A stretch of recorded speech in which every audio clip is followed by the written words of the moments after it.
Hi అండి. ఈరోజు మనం వంజరం ఎండుచేప గ్రేవీ ఎలా చేసుకుందామో చూద్దాం.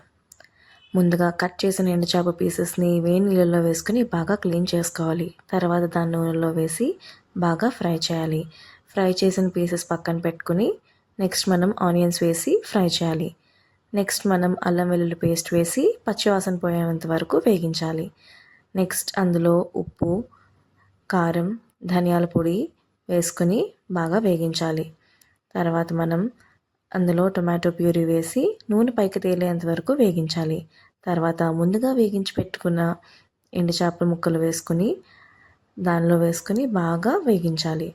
తర్వాత తగినన్ని నీళ్ళు పోసుకుని 15 నుంచి 20 నిమిషాల వరకు దాన్ని ఉడికించాలి. అంతేనండి. తర్వాత దానిపైన మనము కాస్తంత కొత్తిమీర వేసి దించుకోవాలి. తర్వాత దాన్ని మనము రైస్‌లోకి గానీ, పప్పుచారుతో గానీ తింటే చాలా బాగుంటుందండి.